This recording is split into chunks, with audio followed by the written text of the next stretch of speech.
చెప్పుకుందాం కదా? చెప్పుకుందామా? అందరికీ శుభోదయం. మీరు ఎప్పుడైనా రైలు ఎక్కారా? అయితే అందరూ ఎక్కినారు కదా? రైలు ఏ సౌండ్ చేసుకుంటూ పోతుంది? సౌండ్ చేస్తూ వెళ్తుంది కదా? ఒకసారి ఆ రైలులో ఒక పెద్ద వెళ్తూ ఉంటాడు అనమాట. రైల్లో మనకు బస్ లాగా సీట్లు కూర్చోడానికి కాకుండా నైట్ అయితే మనకు పడుకోవడానికి కూడా ఫెసిలిటీ ఉంటుంది కదా? నైట్ అయిపోయింది, అందరూ కూడా ఏం చేశారు? పడుకున్నారు. అవునా? ట్రైన్ వెళ్తూ ఉంది పట్టాలపై. దేనిపై వెళ్తుంది ట్రైన్? ట్రాక్ అంటాం, పట్టాలు అంటారు కదా, అవి సరిగా ఉంటేనే కదా రైలు వెళ్ళేది. అలా వెళ్తూ ఉందన్నమాట. కాసేపటికి రైల్లో ఒక పెద్ద ఉన్నాడని చెప్పాను కదా, ఆయనకు ఏదో మెరుగు వచ్చిందనమాట. ఏదో రైలు చేసే సౌండ్ లో తేడా అనిపించి ఆయనకు మెరుగు వచ్చింది. ఒక్కసారిగా చూశారు, అటు ఇటు చూస్తే మొత్తం చీకటే ఉంది. ఏం చేశాడు ఆయన? వెళ్ళి రైల్లో ఒక చైన్ ఉంటుంది, ఆ చైన్ లాగేసినాడు. రైల్లో చైన్ లాగితే ఏమైతుందో మీకు తెలుసా? Very good. ట్రైన్ ఆగిపోయింది. అందరు ఊరికే ఉంటారా? పక్కన ఉండే వాళ్ళు ఏమంటారు? అరుస్తారు మేడం. అరుస్తారు కదా, ఎందుకు ఆపేసినావు, ఎందుకు లాగినావు చైన్ అని అరుస్తారా లేదా? అందరూ అలాగే అరిచేశారు.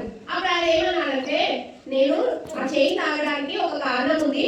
అదేంటంటే మనం ప్రయాణిస్తున్న ట్రాక్ పట్టాలు ఉన్నాయి కదా, కొంచెం ముందరో డ్యామేజ్ అయినాయి. మనం కనుక ట్రైన్ ఆగిపోకుండా అలాగే వెళ్తే చాలా పెద్ద ప్రమాదం జరిగే అవకాశం ఉంది అని ఆయన చెప్తాడు. అలా చెప్తే నమ్ముతారు ఎవరన్నా? ఎక్కడో ట్రాక్ డ్యామేజ్ అయిందంటే ఇంతకు ఎలా తెలిసింది ట్రైన్ లో ఉండే ఆయనకు? అది కూడా చుట్టూ చీకటి ఉంది, మేమేమైనా పిచ్చి వాళ్ళు అనుకుంటున్నామా అని అందరూ అంటారంట. సరే, మీకు అంత సందేహంగా ఉంటే రండి చూద్దామని తీసుకొని వెళ్తారంట అందరినీ. అలా కొంత దూరం అలా ట్రైన్ ట్రాక్ మీద చూస్తూ వెళ్తే కొంత దూరంలో నిజంకంటే కూడా ట్రాక్ పాడైపోయిందంట, డ్యామేజ్ అయింది. అది చూసి అందరూ ఆశ్చర్యపోయినారంట. ఈయన ఎలా చెప్పగలిగారు? ఎక్కడో ట్రాక్ పాడైతే ఈయన ట్రైన్ లో ఉండి ఆ ట్రైన్ చేసే సౌండ్ బట్టి ఎలా కనుక్కోగలిగారు అని అందరూ ఆశ్చర్యపోతారు. ఆయన చెప్తారంట, అంటే ఏదైనా ఒక విషయం మీద అంత ఏకాగ్రత అన్నమాట. ఆయన ట్రైన్ ఏ సౌండ్ చేస్తుంది, దాంట్లో చిన్న డిఫరెన్స్ వచ్చిందంటే ఏదో ప్రమాదం జరుగుతుంది అని ఊహించగలిగారు. మనం కూడా అంతే, దేని మీదైనా పూర్తి ఏకాగ్రత పెట్టామనుకో ఆ విషయం పట్ల మనకి అంత అవగాహన వస్తుంది అని ఈ స్టోరీ ద్వారా తెలుసుకోవచ్చు లేదా?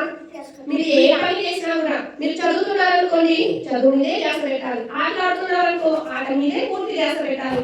లేదు ఏదైనా మీకు ఇష్టమైన పని చేస్తున్నారనుకో ఆ పని మీదే నిమగ్నం అయిపోవాలి అని. అలా నిమగ్నం అయితే ఆ పని మనకు పూర్తిగా, అంటే ఆ పనిలో నిష్ణాతులు అయిపోతాం అన్నమాట. ఇప్పుడు ఇంకా చెప్పుకున్నాం కదా, ఇలా ట్రైన్ ట్రాక్ గమనించి అందరినీ ప్రాణాలు కాపాడాలని. అది ఎవరు తెలుసా మీకు? తెలుసా మీకు? ఆయన పేరు మోక్షగుండం విశ్వేశ్వరయ్య. ఏం పేరు? మోక్షగుండం విశ్వేశ్వరయ్య. Great engineer. ఈయన పుట్టినరోజుని మనం ఇంజనీర్స్ డేగా కూడా జరుపుకుంటాం అన్నమాట. ఎవరైనా? మోక్షగుండం విశ్వేశ్వరయ్య. మోక్షగుండం విశ్వేశ్వరయ్య. చూడండి ఎంత ఏకాగ్రత, ఎంత ఆయన దృష్టి ఉంటే అది గమనించగలరు. మీరు కూడా అంతే, ఏ విషయం పట్ల అయినా మీరు దాని పట్ల శ్రద్ధగా ఏకాగ్రతగా ఉన్నారనుకోండి, ఆ విషయం పట్ల మీకు పూర్తిగా అవగాహన వచ్చేస్తుంది అనమాట. దాంట్లో నిష్ణాతులు అయిపోతారు. మీరు కూడా ఇలాంటి వాళ్ళని రోల్ మోడల్ గా తీసుకొని వాళ్ళలాగా మనం ఉండాలి అని అనుకోవాలి. అప్పుడే మనము పైకి ఎదగగలుగుతాం. ఉంటారా? మరి మీరు ఏ పని చేస్తున్నా దాని మీద ఏకాగ్రత పెట్టి వింటారా? ఏదైనా